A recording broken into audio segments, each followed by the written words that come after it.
আচলতে এই ল'ৰা ধেমালি কৰি থকা এই ONGC স্বভাৱ চৰিত্ৰৰ ওপৰত আমাৰ এটা প্ৰশ্ন কৰিবলগীয়া বিষয় আছে। আজি 7টাকে দিন ধৰি পিনে গেলেকী বিষ্ণুপুৰ আদৰ্শৰ গাঁৱত এক উত্তেজনামূলক পৰিস্থিতি আৰু কদৰ্যমূলক পৰিস্থিতিৰ সৃষ্টি হৈ আছে যে ONGC খননৰ উৎপাদন কৰি আছে, কিন্তু এই মানুহবিলাকৰ কাৰণে চিন্তা কৰে নকৰে আমাৰ এটা প্ৰশ্ন আছে তাত।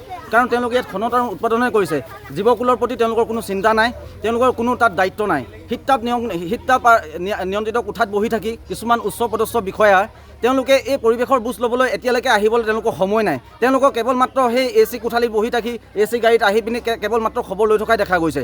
আমি ONGC প্ৰশ্ন কৰিব বিচাৰিছোঁ, এই ইয়াত যে হাজাৰ হাজাৰ যে মানুহ ইয়াত জনবসতি মানুহ ইয়াত যে বসবাস কৰি আছে, এই মানুহখিনি যদি ৰাতি যদি ইয়াত এটা জুই যদি সংঘটিত হ'বলৈ হয় কি হ'ব, কেনেকুৱা এটা পৰিস্থিতিৰ সৃষ্টি হ'ব। সেইকাৰণে ONGC আমি তীব্ৰভাৱে গৰিহণা জনাইছোঁ যে ইমান এটা উচ্চ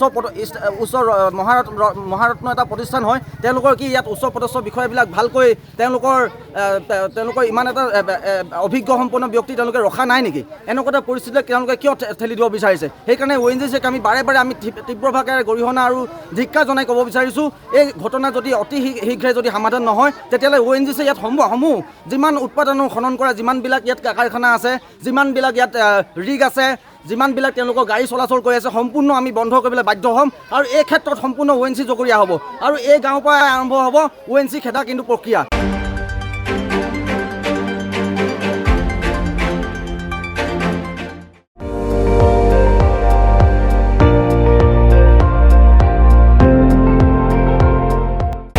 আপুনি চাই আছে ND24, সৰ্বশ্ৰেষ্ঠ নহয় সৰ্বোত্তমৰ দৌৰ।